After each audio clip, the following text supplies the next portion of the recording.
On that same Sunday, that's the Sunday before 4th of July, so there's probably going to be like patriotic music and stuff like that. I thought That about interesting.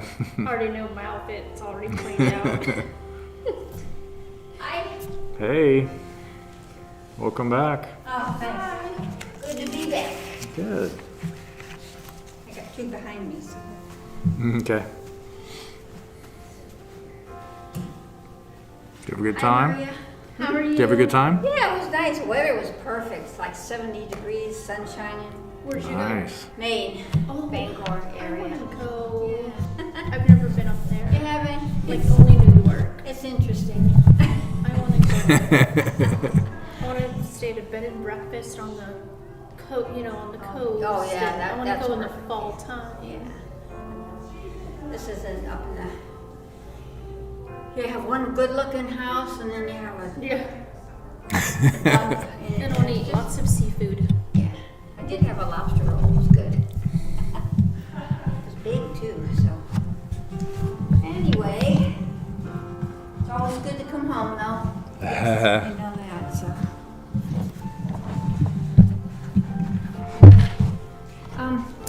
On Sunday, you want me to sit up front for the? You can what's sit the best? wherever you like. Okay. We'll do it right after the opening 2 songs Okay. before the kids. Okay. Yep. Okay. Good. Well, I'll decide where I'm gonna sit.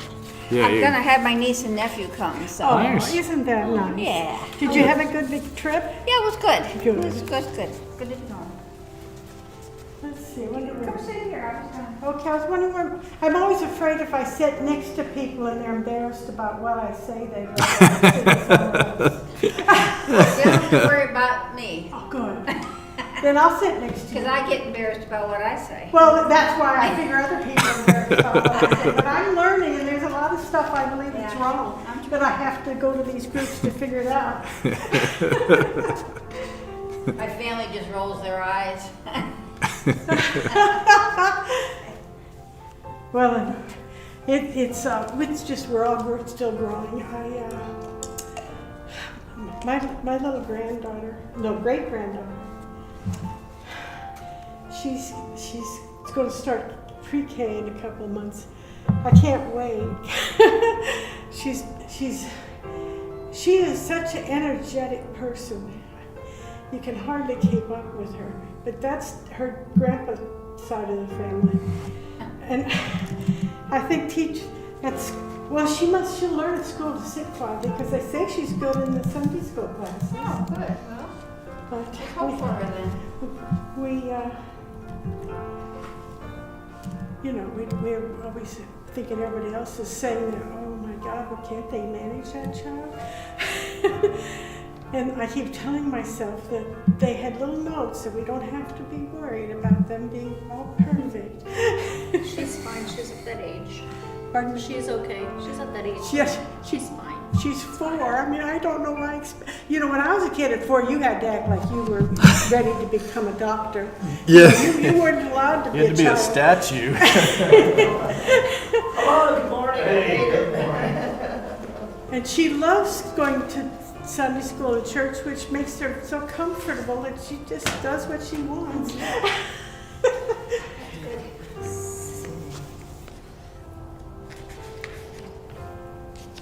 I'm so glad we're on a new book. Though. I haven't been working it.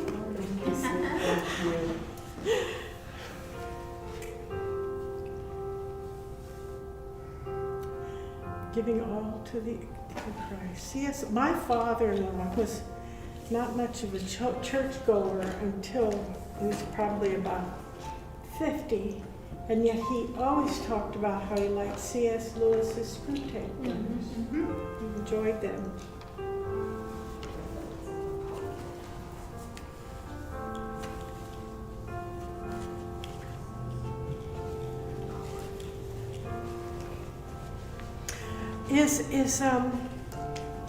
Bill, is that your gentleman who sits next to you?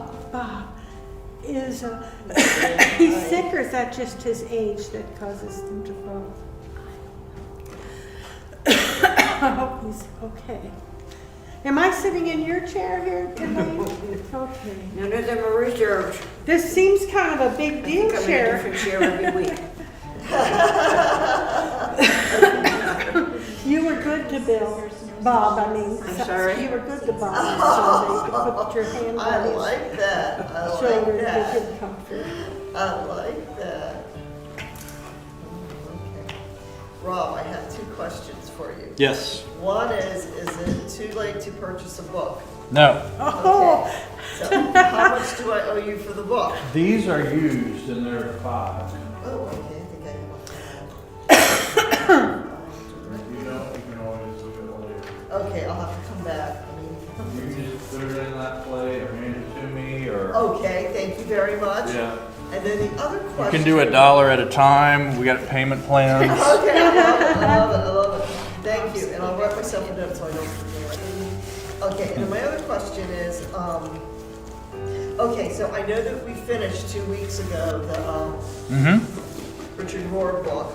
However, we didn't talk about the last chapter, Only a Suffering God Can Save, and it was such a good chapter. Could we maybe just talk a little Sure. bit about that before we go into the new stuff? Sure, yeah. Okay, I mean, not to like prolong, because I know we've been on the. No, I other- think it actually might tie in nicely to our topic today. Okay. Yeah, 'Cause it I was think it's such a good connected.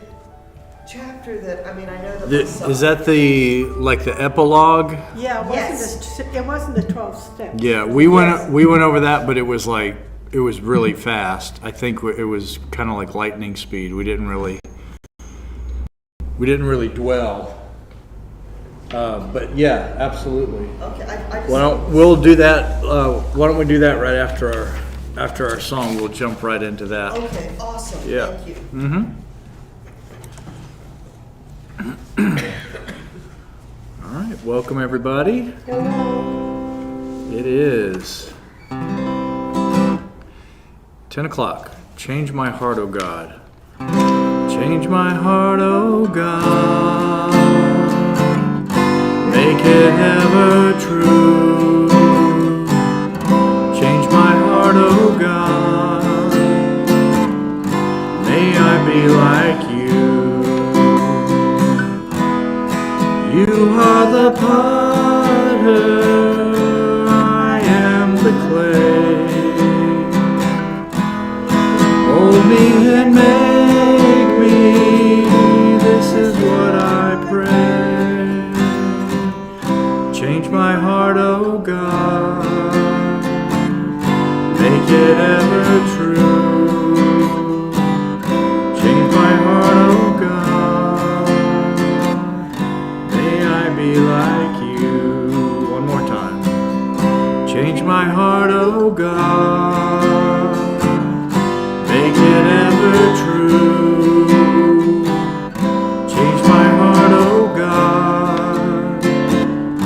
May I be like you.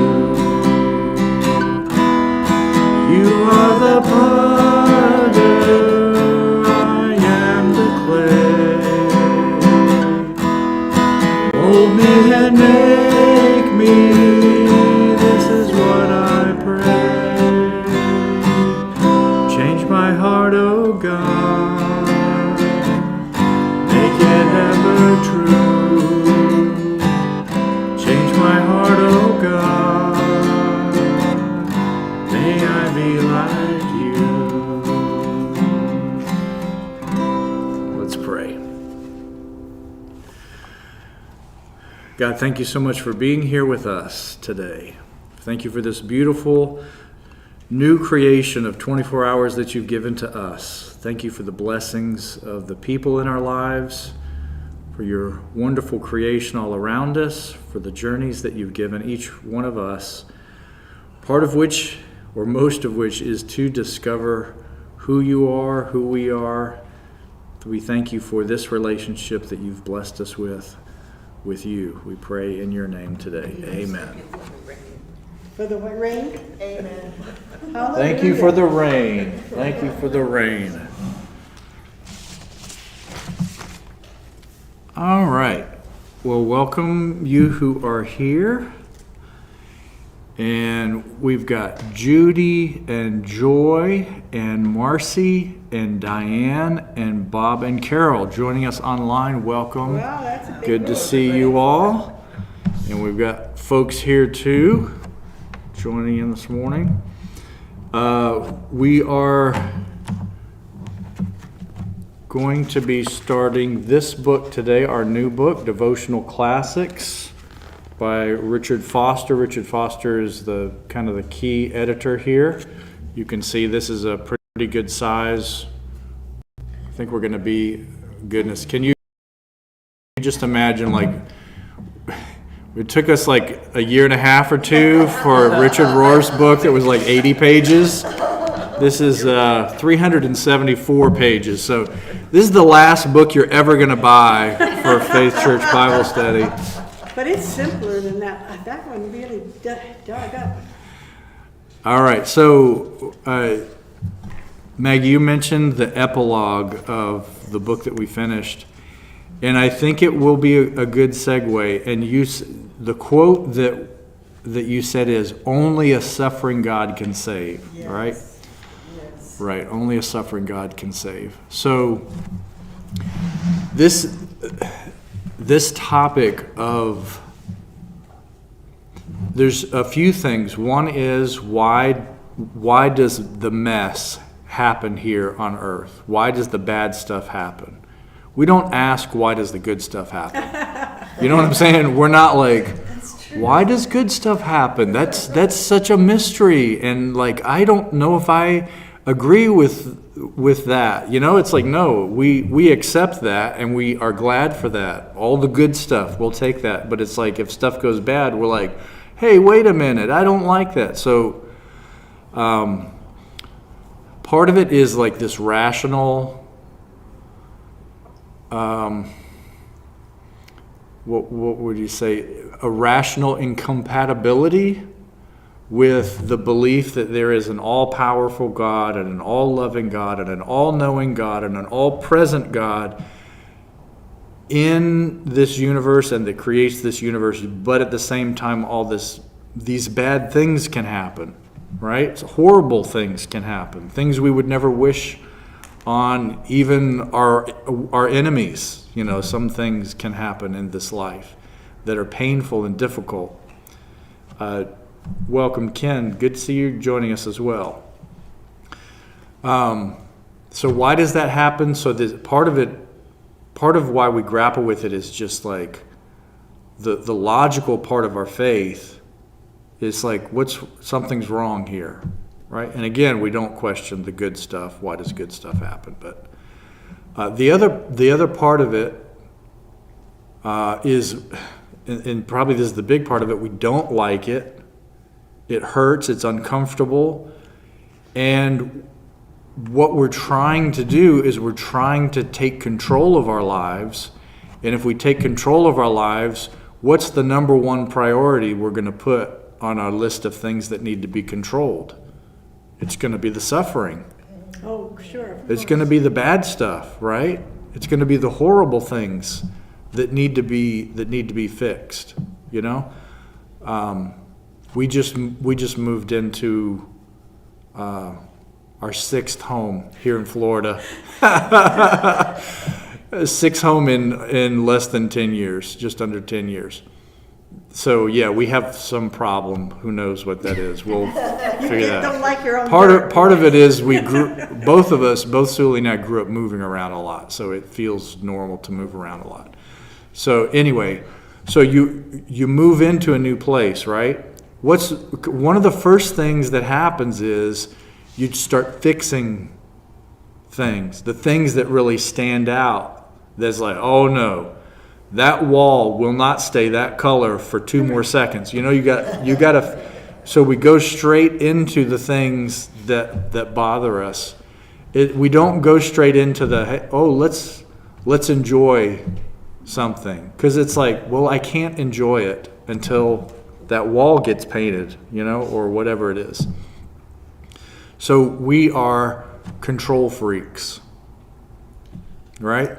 So this is where this ties into this first chapter of this new book that we're getting into, which is it's about surrender. So the whole point of surrender is for us to address our need to control situations. So that's one of it. So what that means is if only a suffering God can save, what that would mean is that in some strange way, even though God is all powerful, all knowing, all present, all loving, and all these things, God's not a control freak. God does not have this priority of, I'm going to do whatever it takes for me to be comfortable and for me to be in control. And it seems like one of the aspects of God that's reflected in God's creation is this love of freedom for the people and his creation around him. He's like, let me put just enough of my essence into you, and then let you guys, this whole universe, multi-universes, whatever, let's let you figure it out. Part of that means being a part of the creative process. So it's like we are in the process of creating, which is painful because we're figuring it out as we go along, right? Mm-hmm. And how do we figure it out as we go along? It's like we try something and like, oh, that works good. We try something else. Ooh, that doesn't work at all. We try something else. Ooh, that's really painful. Forget that.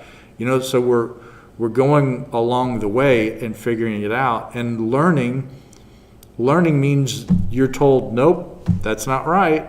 Just think about it. The teacher in the classroom, who knows the answer up on the board? Oh, I know the answer. Nope, that's wrong. How about you? Nope, that's wrong. So we have to go through this trial and error process and figuring it out. But in that process is when we grow, we transform, we become. We can become more deeply a part, hopefully, of this world, of this creation in some way. We become more in love with life, hopefully. Sometimes it doesn't feel that way, and that's probably because we're out of sync with life. We're not going with the flow of life. We're battling against it. And so that's what hurts even worse. I've heard it said, you don't break the laws of God or of the universe or of nature. You don't break those laws. Those laws break you. Right? You don't break the law of gravity. The law of gravity breaks you. Right? Yeah. So there's these laws in place, these ways of the universe in place. And usually it's when we're battling against and fighting against those things, that's when life is the worst. When we're going along with the flow, it works okay. But going along with the flow doesn't mean it's easy, and doesn't mean it's pain-free, and doesn't mean it's not a challenge. It's just a very different way to live. So I say, like, with time, we should grow more deeply in love with life, and enjoy life and want more of life. And if that's happening, then it's probably because we are in the flow of things. We're getting it, and so we want more. We want to discover more, and we want to live and try more things. But the other way to live is by becoming more and more in control of what's happening, and I can see myself doing that in some ways. You figure out the game of life, and so you learn how to manipulate it in a way where you can kind of protect yourself and avoid the difficulty. I remember it driving me crazy that my dad would always point out the worst thing that could happen. Whenever I came with this brand new idea, oh, Dad, I want to try this, I want to try that. It's like his automatic response was not like, you go for it, it's going to be great, you tell me how it goes. No, his first response, because he loves me and he doesn't want me to be surprised, and because he's my dad, it's going to affect him. because anything the kids do affect so he's protecting himself. He's like, all right, before you go out and do this thing, just know it's possible this and this and this and this could happen. Just know. And he's sharing from his experience, and he's giving a heads up. And, along the way, sometimes you listen and sometimes you don't listen. And but there are ways for us, as with time, is like, before we do anything, this calculator is getting fancier and faster. And so it's like, as soon as an opportunity presents itself, you're like, well, I know 25 things that could go wrong if I tried that. We do risk analysis, more quickly. But hopefully, even though that's going to be kind of a natural part of the learning process, hopefully that doesn't stop us from really engaging in life. It should still be, Elaine, you've said life is an adventure. It should still be an adventure every day. And part of the adventure of life is the risk. It's the potential. We don't know what's going to happen. It could be good. It could be great. It could be something I expect. It could be something I don't expect. I could learn that I love this. I could learn that I hate this, whatever it is. But if we're doing that, if we're really giving ourselves to that, then we are opening ourselves to the possibility of the worst that can happen. This is what we do when we come. You don't want to discourage young love, right? But when two people come to the altar and say, we want to spend our lives together, all right, you want to encourage that and say, yay, good for you, and this is going to be awesome. But it's in the vows, for better or for worse, for richer or for poor, in sickness and in health, till death do us part. So we're making this promise to this person, which is similar to the promise we make to life. I promise I will suffer with you. Jesus said that his life says that, right? Is that what you're connecting? I to promise you. With the people that we love, we say, I promise you, whatever you suffer in this life, I will suffer with you. I will be with you in your suffering, as close as I possibly can, feeling and experiencing as much as I possibly can, because I know that in my suffering with you, it's the only thing that can alleviate suffering, is for us to be together in it. And there's still a crazy part of our brain that thinks like, oh, I can stop the suffering. When we try it with our kids, with our loved ones, with ourselves, and we try. Sometimes we say like, well, when I make the promise, I'm going to say, I will battle against suffering for you. There's this, I have heard it said by people that I love that are close to me, that meant it from the bottom of their heart, saying things like, I would die for you. I would take a bullet for you. Right? I would die for you. So that is love, Greater hath no person than they lay down their life for their friends, right? But think of this. Would you live for me? Yeah. Right? Because in a way, dying for me means you're going to leave. And you're not going to stick around for the suffering that I continue to endure while you have moved on, So maybe you make the greatest sacrifice, or is it the greatest sacrifice? Yeah. So that hit me hard, because this is something that we tout in our culture, dying for a cause or dying for us and for our freedom. We say that is the highest moral good that a person can bring. And I say, but would you live for me? Would you stick with me through the suffering? Yeah. Now, yes, maybe that means you pay the ultimate sacrifice, and your willingness to do that is, you know, it is the greatest of sacrifices. I just don't want that to be confused with maybe sticking around through the suffering is even more heroic, you know? So we don't, yeah. So if we are living that life where we're completely open to suffering, that's when we can really love.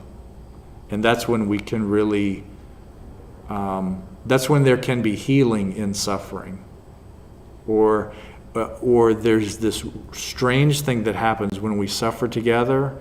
We're bonded together, and we grow in love together. But if a hero comes in, there's it's a Latin or Greek phrase, Deus ex machina, God in the machine. That's a phrase that's used in, I think, Greek theater, if my literature lessons served any purpose. So what would happen in some Greek literature is Deus ex machina, God in the machine. This God would swoop into the story out of nowhere, untouchable, and fix everything. And that's in some ways what we hope for. You know, it's that whole thing of like the Calvary's here. You know, it's like, and there's a crazy, one of the episodes of Game of Thrones that's like the most epic is this huge battle scene that's like, I think it's the most intense battle scene that I've ever seen. And this army gets surrounded, and they're surrounded, and they're pressing in from all sides, right? This big circle, and the more they press in this army, the people are dying, and they start piling up on top of one another. And at the end, there's this huge pile of dead people with people climbing to the top to get away, and then the cavalry comes over the hill, like literally on horses, and comes in and stops the fight, and then the hero had made it to the top of this pile of dead. So, but that's like, in part of us, and part of our human nature, it's like we're looking for the hero to come in out of the heavens or out of nowhere and come in and swoop in and fix everything, and then we tell the story about it, you know, about this amazing thing that happened. And that's what we're looking for when we look. If we look on our prayer list every week, what are we praying for? That's what we're praying for.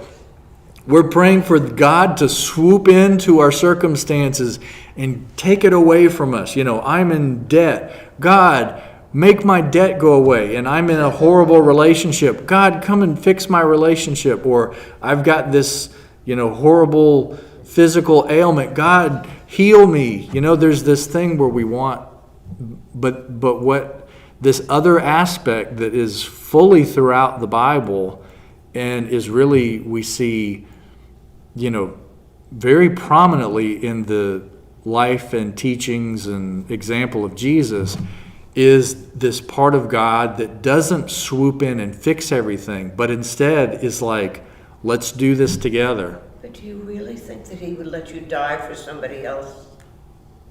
See, you're saying, yes, you die for somebody you love, but I don't think God would let you do that.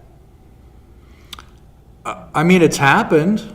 People have died for other people. We look at the story of Jesus. I mean, Yeah. that was allowed to happen. So it's, I would say in some cases that is what needs to be done. That is the answer. That will bring about the greatest good. Anything that God doesn't do, I'll give you an example. A man said to me the other day, I don't believe that God controls the weather. And I'm saying, I never thought about that. Of course he must. But a lot of people don't believe that he controls the weather. Well, the key word is controls, and the key word is that really the best word to use to describe the way God relates to creation and to us? Is the word control the best word? And I don't think it is, because we wouldn't use that if we're thinking about our most loving relationships. If we use that word in our relationships, that's not a good thing. You know? If I'm controlled by somebody that loves me, is that really love? In Palm Beach Gardens, we used to pray that the hurricane wouldn't come into Palm Beach Gardens, and the minister would say, what, you'd rather went to Miami? You know, it's like, Yeah, sure. if you're in charge, you got a lot of responsibility. Even with our kids, would we, you know, do we want to say, oh, you have great control of your kids? It's like, okay. I mean, maybe that's helpful in some circumstances, but is that a good thing overall, that you controlled your kids? So maybe that's not the best word, you know? So, and we're always going to be trying to find better words to describe God's relationship to us. I think that as human beings, there's a part of us that wants God to control things. And maybe even in our relationships, we might want the other person or ourselves to control some aspect of the relationship. But the bottom line is that really the best way for relationships to work? It's not. It's a shared mutual experience of things. And we might give more say-so or power to one another, you know, more autonomy of sorts to head up certain things. But as soon as we dominate something or control something, that's not what we would use to describe loving relationships, you know. And God's relationship with us includes the weather. It includes everything. So does God want to control our lives? I don't think God wants to control our lives. God wants us to experience all the best of what it means to be related to God and to freely surrender ourselves to that and give ourselves to that. And that's what we want in our relationships with one another, is we want this mutual surrender. You know, we call it compromise. Compromise is more like a business or political term of relationship. It's like where we're trying to put together a law to pass, and so if we change this part, I'll give you this part if you give me that part, right? That's compromise, and there's some degree of that, but really it's not. In our loving relationships, we are not two stalwart, completely independent, controlling people coming together to the business table to hammer out how we're going to fix something. That's going to be a rough relationship, you know. There's going to be a lot of this going on. So we have to be moldable and pliable, and it's this shared willingness to be affected by the other person. It's like from as little as, what do you want to have for dinner? And it's like, if one person is always deciding, well, that's not very nice, you know? How about even though I don't particularly care for this particular food, or I don't feel like Italian tonight, or whatever, it's like there's still a give and take of like, we do this with our worship music. You know, when you pick a song, automatically you're going to have some lovers and some haters of the song, you know. But if we're in it together, and it's like, well, we're going to sing a different song too. There's another one coming. It's like, if we can learn, maybe if we first learn to appreciate the joy that another person is experiencing while they sing this song. I mean, isn't it fun? We were watching these kids sing last week. It was just such a joy. There's Even if I don't like the song, it's like I love to watch you sing this song with all your heart and your gusto and all that kind of thing. So if we can appreciate the other person's experience, that'll change our experience, and we'll have our chance to sing our favorite song, and people can look at us and get joy from that, you know. So it's a lot of this give and take stuff, and that's the kind of relationship I think that God is asking of us, you know. In win-win, because I had to teach my students to work in groups, you try to listen very carefully to what the other person wants, and then have them listen to what you want and need, and then hopefully you can be creative enough so that the word is not compromise, but synergy. It's above Right. compromise. Right. More creative. Yes. That's a good point. It is, there's a new solution that could only come about by our shared input. Yeah. Very good. Hello, Paula joining in as well, and Margaret joining in. We got a great, nice big crowd here this morning. So we are going to jump in first. This is not first chapter. This is actually the introduction, and in the introduction, it is preparing for the spiritual life. So there's going to be 6 different aspects of the spiritual life that we will be touching on throughout this book. And I think what we're going to do is we're going to jump from one aspect to another aspect. So we'll go through the cycle of 6, and then we'll come back and we'll look at another 6 authors at the 6, and then we'll go back again. So that's kind of what we'll do. So today it'll be the introduction. The introduction will get us set up for all of these aspects. All right? So we're starting with C.S. Lewis. You might know him from the Chronicles of Narnia. He's the one that wrote The Lion, the Witch, and the Wardrobe, the famous kids book. He was friends with J.R.R. Tolkien, who wrote The Lord of the Rings. And so anyway, he was born in Ireland. He taught medieval literature. He was converted in his later in life as an adult, as an academic, which is odd. Not usually it goes the other way around. Usually when you become an academic, you kind of lose your faith and not gain your faith. One of his more famous works is called the Screwtape Letters. Very interesting book. This is a dialogue between Satan and Satan's minions. And so it talks about, they have these conversations about the ways that they are observing people of faith or observing human beings. So it talks about what kind of things are working for the devil and what kind of things are not working for the devil. You know, so it's kind of a humorous thing, but it's also thought-provoking in what is it, how does temptation work, and how do we end up kind of getting off track. So that's the Screwtape Letters. And then one of his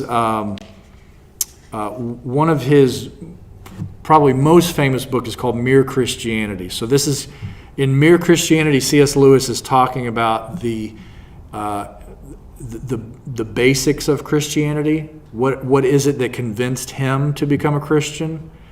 And so it is, for those who are looking for kind of like a more logical approach to Christianity, this is what Mere Christianity is about. And it also does a good job of kind of really, just like the title says, it kind of narrows it down to what are the really basic fundamentals for all Christians, because we can get caught up in our disagreements about like, oh, communion's supposed to be this way and baptism's supposed to be this way and we're supposed to worship like this or that or whatever. Who's in charge? Mere Christianity is about what is the fundamental understanding of Christianity. So in these passages that we're going to look at today, the question is Christianity hard or easy? That's the and I think you know the answer to that. Where's that question at? What This page? question is, it is, Oh, is number 3? no, this is page 7. I'm actually going to be able to tell you the page numbers. 7's good. So page 7, and it is the last statement of the introductory paragraph. So before number 1 Okay. and before excerpts from Mere Christianity, it says, is Christianity hard or easy? So here's the first excerpt that we'll look at. Number 1, how much of myself must I give? The ordinary idea, which we all have before we become Christians, is this. We take as the starting point our ordinary self with its various desires and interests. We then admit that something else, call it morality, decent behavior, or the good of society, has claims to this ordinary self, claims which interfere with its own desires. What we mean by being good is giving in to those claims. Some of the things the ordinary self wanted to do turned out to be what we call wrong. Well, we must give them up. Other things turn out to be what we call right. Well, we shall have to do them. But we're hoping all the time that when all the demands have been met, the poor natural self will still have some chance and some time to get on with its own life and do what it likes. In fact, we are very like an honest man paying his taxes. He pays them all right, but he does hope that there will be enough left over for him to live on, because we are still taking our natural self as the starting point. So this is the first point that he's making, is that we tend to look at ourselves in this ordinary way of like, I'm a person, everybody else is a person, and then collectively we've decided this is the right way to live, this is the wrong way to live, right? And sometimes that doesn't go along with what I want, you know? So some people will, this is where we will face these societal pressures or moral pressures in different ways. Some will become the goody two-shoes, right? Some will become the teacher's pet. They'll become the perfect child. There will be this effort to please and to do what's right, and that is a motivation. The other end of the spectrum is, I'm going to be the rebel. I don't do nothing anybody tells me to do. I do whatever I want, you know? And so then they become, you know, they make jokes about the establishment and the rules and the people in charge. And then they become, you know, the whole 1950s leather jacket, motorcycle, drinking and smoking. I do whatever I want. You know, nobody tells me what to do. That's the other part of it, right? I had one of each. One of each. Yeah. At daytime, she's the goody two-shoes, but at night, she's the bad one. You know, this is from Grease. This is where Sandy at the end turns around and she has on those tight leather pants that I think in the making of Grease, it says something like, I don't know, it took like a whole crew of people to get her into those pants or something. But then John Travolta turns around and he becomes kind of the good guy or whatever. So they're flipping these roles. But basically, this is kind of what we're talking about, and this is where we spend a lot of our time. But there's still a part, he's making a point here, there's still a part of us that's saying to ourselves, if we're honest, in our own secretive way, we're like, but when do I get to do what I really want? You know, because even the good person, sometimes they're not feeling completely fulfilled. And sometimes the rebel is like, you know, they can feel just as much pressure to kind of stay stuck with that persona as somebody else. You know, we say, back to the Grease thing, you see the Travolta character, they keep him in line when he starts to act soft or whatever, you know what I mean? Yes. So there's this inner part of it that's not fully satisfied by playing according to the rules, and that's because what he says, we're starting with this ordinary self as the natural point. And what he's going to share with us is that this is God's trying to do something more than just deal with the ordinary self. So number 2, there's 2 results.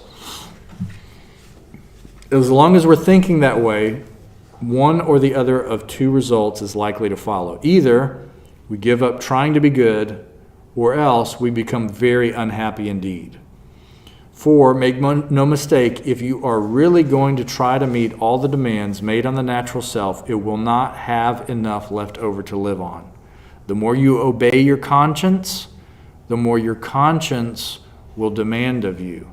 And your natural self, which is thus being starved and hampered and worried at every turn, will get angrier and angrier. In the end, you will either give up trying to be good, or else become one of those people who, as they say, live for others, but always in a discontented, grumbling way, always wondering why the others do not notice it more, and always making a martyr of yourself. And once you have become that, you will be a far greater pest to anyone who has to live with you than you would have been if you had remained, frankly, selfish. So, what this is saying is that by living by the rules, it doesn't turn us into people that we want to be around, or that we want to be ourselves. It doesn't do that. So this is why it's kind of crazy for us to make such a big hoopla about insisting that the rules get followed, and pointing out other people's faults. And it's like, if only everybody would do what they're supposed to do, then the world would be a better place. So I share with you about like liberal conservative leaning and all that, and that's of course something that's a big issue. So if I look at the left-leaning person, the progressive person that has a certain kind of value system of what is really important, right? So one of the things, let's say as an example, would be the environment. We need to protect the environment, and because we're polluting the environment and we're destroying the environment, and eventually we're not going to have anything left. That's the statement of the person that is trying to save the world, save the planet, so to speak. All right. Now, let's ask ourselves, if we were to describe the typical environmentalist, would we say that is a happy, easygoing, fun to be around person? No, they're scared to death. No, what the sense that you get is that it's like, I'm better than you. I am kind of angry. I'm like really stressed. And there's like so much work to do that it's just going to be a battle for the rest of my life. Right? And that's just one issue. Then we get into social justice issues of like, making sure that the oppressor and the oppressed, that all gets sorted out so there's no more people that are poor. Well, even Jesus said, the poor you will have with you always, which we don't like that Jesus said that. We want to say, well, Jesus, didn't you come for the poor? I mean, that's his first sermon, that he's been filled with the Spirit, and the Spirit brings him here for the poor. His first, Sermon on the Mount, he preaches to the poor, about the poor, and he says they're blessed and all these kind of things. So aren't we trying to fix this? As soon as we go down this road and we start telling everybody what they need to do to help these poor people, it's going to be like, it doesn't bring joy. It doesn't bring a sense of we're all in this together. It doesn't, So I think part of this is similar, and I'm picking on the left here with this set of examples, but anybody that has kind of this sense of morality and insisting that other people adhere to it, they're not going to be happy people. If we go to the right, take a look at those that are extremely pro-life, right? When I used to drive by a clinic almost every day where there were protesters out front, there wasn't a sense of happiness and joy that came out of that. They were a little scary to me. But it's not that I disagree with any of these points of view, whether it's the environment or abortion. It's not that I disagree with those things. It is when we are insisting that other people turn to this thing, when we kind of use this morality police thing. This doesn't work on ourselves, so why would it work on other people? We try it on ourselves, right? I need to be a better person. We stand in the mirror. You need to be a better person.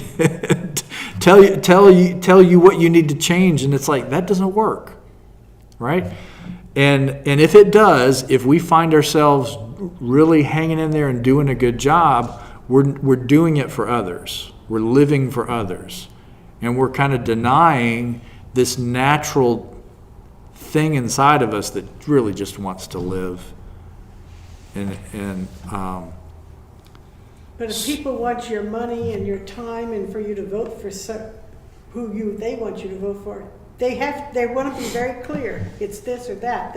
They can't be compromising. Oh, no. Or creative. Or Oh, right. light-hearted. Whose campaign is, let's see if we can all get along and love each other more and understand each other. Let's see if we can do that.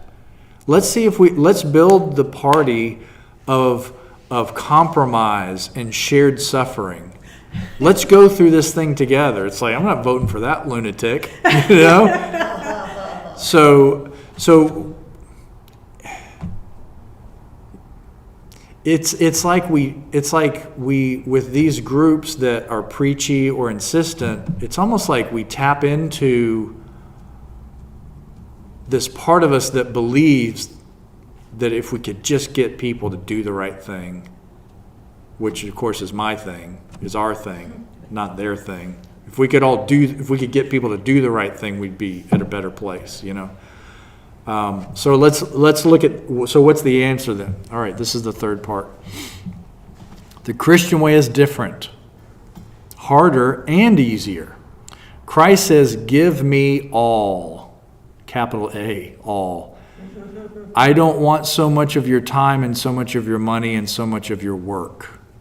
I want you. I don't want your time, I don't want your money, I don't want your work. That's nice to hear. I don't want your time or your money or your work. And like what you were just saying, the groups that are out to get your vote, they want your money and your time and your work. That's what they want. But do they want you? The same with the pro-lifer, the same with the environmentalist. They want you to do something that matches their value system, but do they want you? Do they care about you? Do they love you? Do they want? So, I have not come to torment your natural self, but to kill it. Ooh, that's lots more. No half measures are any good. I don't want to cut off a branch here and a branch there. I want to have the whole tree down. Hand over the whole natural self, all the desires which you think innocent, as well as the ones you think wicked, the whole outfit. I will give you a new self instead. In fact, I will give you myself. My own will shall become yours, both harder and easier than what we are trying to do. You've noticed, I expect, that Christ himself sometimes describes the Christian way as very hard, sometimes as very easy. He says, take up your cross. In other words, it's like going to be beaten to death in a concentration camp. The next minute he says, my yoke is easy, my burden is light. He means both. And one can see why both are true. That's why people argue about the Bible. You can be reading different sentences. Yeah, just a couple pages over, it says exactly the opposite. But the thing is, they're both true. Well, that's like, do you love justice or you love mercy? But you have to walk humbly with your God, because your spirit has to help you decide on each circumstance, which way you want to move. So this is the thing, the whole self. It's the whole thing. And it means giving up all of our wicked desires, which we think is what Christianity is all about. We're okay with that. Come be a Christian and give up your wicked desires. And then we can all be better people. He says, come give up your wicked desires and give up your good desires. Because that's the only way that we can truly be transformed, is by exchanging all of ourself, all of our good desires and bad desires, and completely surrender those to God. And so you can see how this is kind of tying into what we were talking about before with control. We can want to control the bad part. You know, we can try to be self-disciplined, and we applaud people that are self-disciplined. Oh, you really kept that bad part of you in check. You know, you wanted to say that, but you didn't say it, and you wanted to do that, but you didn't do it. But you had self-discipline. Good for you to keeping that. But then the other part of you wanted to do this good thing and this bad thing. That's control too. Right? We say, I'm doing this for my good and for your good and for the good of everybody. But behind it is, I want to control my life and your life and everybody's life. And so this is kind of at the heart of what he's getting at, is that is what we have to let go of, is this part of our ordinary self and our own will we have to give up. Because what we might be asked to do, we might think that's a good thing or that's a bad thing, and then we try to control that. We've been talking periodically about Lot's wife. And so I remembered that I had read in Ezekiel about what the sins of Sodom were.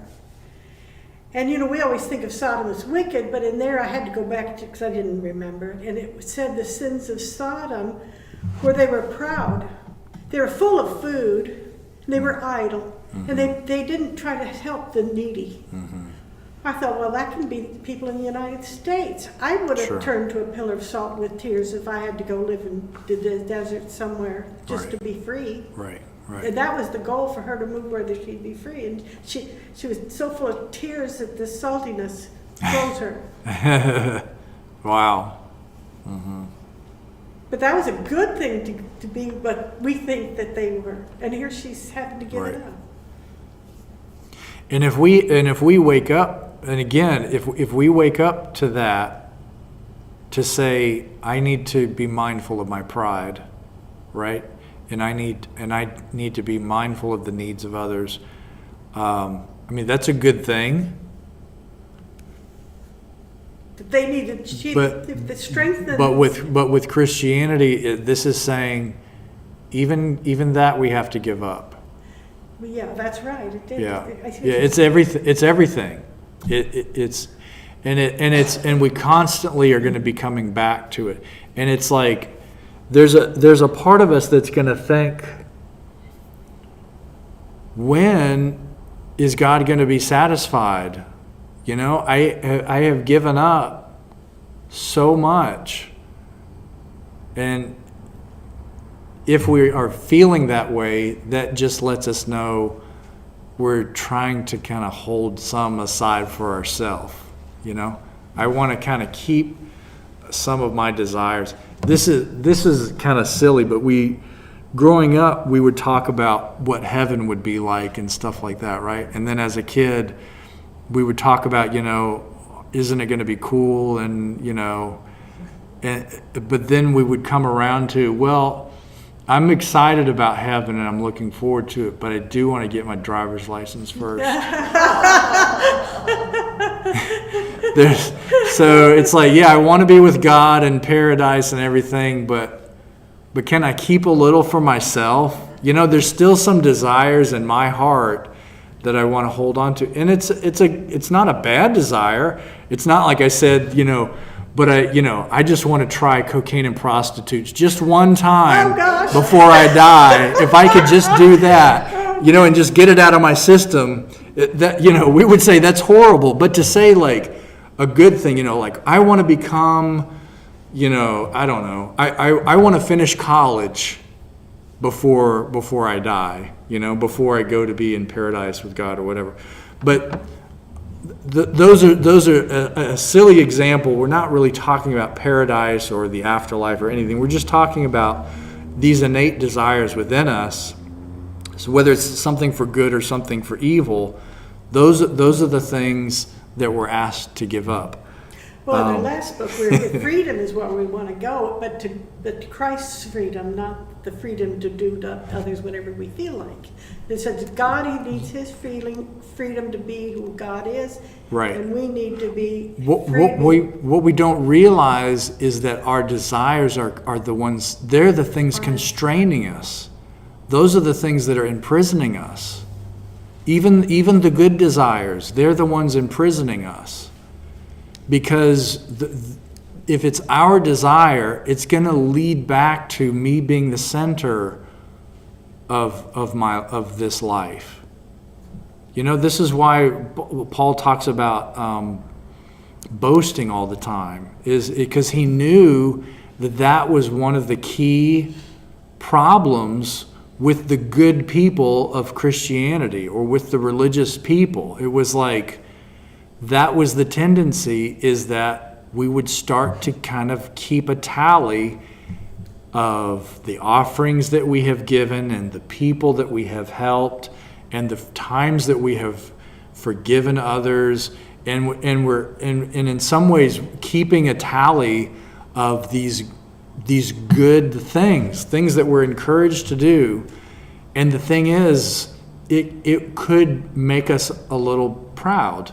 Maybe not in a bad way, just it can make me feel good, you know. But again, that will ultimately it will constrain me. It will, because there's more. I need to give that up too. And this is at the end here we get the Jesus teaching about it. All right. The fourth thing, teachers will tell you that the laziest boy in the class is the one who works the hardest in the end. They mean this.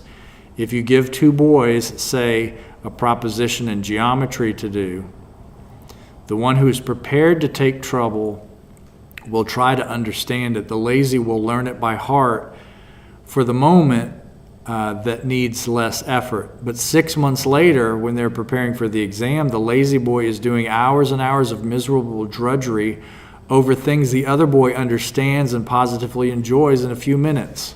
Laziness means more work in the long run. Or look at it this way, in a battle or in a mountain climbing, there's often one thing that takes a lot of pluck to do. It is also in the long run the safest thing to do. If you funk it up, you will find yourself hours later in far worse danger. The cowardly thing is always the most dangerous thing. That's the More one I lark. had in mind, that sentence I underlined. cowardly thing. Which one? The lazy, more work in the long run? Right. So this is telling us the hard part is giving up your will. Your will for good things and your will for bad things. Your desires, your wants. They're so ingrained in us. It's easy for us to tell ourselves or somebody else what we want. Do you want this? Do you want that? You don't have to think about it. Yes, no, of course not. You know, it's there in us. And that's because it's so much a part of who we are. That's like, you remember, I don't know if in elementary school, there was this game we used to play, And it's like you'd create these little books, right? And it was a book full of like, let's say 20 or 30 questions. And then it would list 20 different people. So I would go in, if I'm the first one to do it, I would sign number 1, this is my name. And then I'd go to the first question, what's your favorite color? Next to my number 1, which is mine, I put blue. And who is your favorite musician? And I put, the Bee Gees. And then the number 3. So I go through this whole thing, and it's all about my favorites and what I like and what I don't like and all that kind of stuff. And then you pass it to your friend, and then they fill out number 2, and your other friend fills out number 3. And it's really cool because at the end, you have a whole list of all your friends and your whole class and everything that they like and they don't like. And it was a way for us to like know each other and that kind of a thing. That's who we are. Who we are is what we like and what we don't like. That's who I am. If we get up in a memorial service and we're memorializing someone and we're celebrating their life and we're saying, you know who he was? He was somebody who loved the color blue, and he loved the Bee Gees, and he hated whatever, and that's how we stand out from one another. That's what makes us us. So that's the thing that we're being asked to give up, is our desires, our will, what we want. And there's nothing wrong with liking the color blue. And there's nothing, there may be argument if you like the Bee Gees, if that's like weird or not, or I'll say there's nothing wrong with the Bee Gees are awesome, right? I mean, whether you like it or not, if you listen to them a little bit, you're going to be singing the song. You can't help just hum along, So it's so much a part of us. So what that means is that's the hardest thing to give up. I mean, it's hard to give up smoking, right? That's a habit. That's hard to give up. But it's even harder for me to give up being Rob. We have these images of what we should be like. And when I was growing up, I was looking for my Prince Charming and depend on him. And I married Scott, and I thought he was God. He was going to give me security and happiness and knew what decisions to make. Well, I bet it took a year for that to all fall apart. But I had to give up being safe, having the courage to know what I needed, but also to listen and let him. He had a harder time because he liked where he was that first year. But over our lifetimes, that trying to integrate our personalities has been the satisfaction of Two life. people living together don't want the same thing. Ever. And it takes courage as well as knowledge. It's maybe there's a few things that draw us together. It's like you like blue and I like blue, and you like the Bee Gees and I like the Bee Gees. We're gonna do swell together, But it's like, think about all the things that there are to like in the world. There's like a bajillion things that we can like. What percentage are we gonna have that are the same as anybody who's in the world? So it's like, the hardest thing is to give that up. And what he's saying is that, but if we're lazy about it, and we're like, well, okay, God, I'm not going to give up Rob, but for you, God, I'm going to give up blue. I'm going to stop wearing blue. And I'm going to stop listening to the Bee Gees. For you, God, I will give this up. And God's like, that's not what I asked for. That's not what I didn't ask you to quit smoking, and I didn't ask you to go read your Bible every day. And that's not what I'm asking. That's not what I'm asking. This is why in the prophets, he goes straight to the most sacred things, these holy days, the holiest days, where they're like taking these treks to Jerusalem that takes, days or weeks or whatever, and spending all this money and time and effort for the most important thing of your life. There's these holy days and these sacrifices that you make where you found the most spotless lamb and you've cared for it and you're taking it with you on this journey, And even though it breaks your heart, you're going to make this sacrifice to God for the sins of you and your family and everything, because you want to show God you'll do whatever it takes. So you go through all this, and then God in these prophets, he says, I hate your holy days and I hate your sacrifices. They stink to me and they make me want to puke. And that's what you're trying to give me. That's what you think that I want. Even though God does say, I want you to make a sacrifice and I want you to he's like, you're missing the point. I want you. That's what I want. I want you. I don't want all this stuff, your wants and your don't wants. That's not what I want. I want you. So you got to give up all of it. And that's the hardest thing to do. But at the end of the day, we're going to end up so much better off than if we try to cheat the system and just give up and just say, well, God, let me just choose what I'm going to give up. All right. So we have left 5, 6, 7, 8. So we did our first 4. So we will pick up with the most impossible thing next time. We will try, when we do this, a week or 2 on each one of these, and they're just a couple pages. We shouldn't have to spend forever on them, but you know how we are.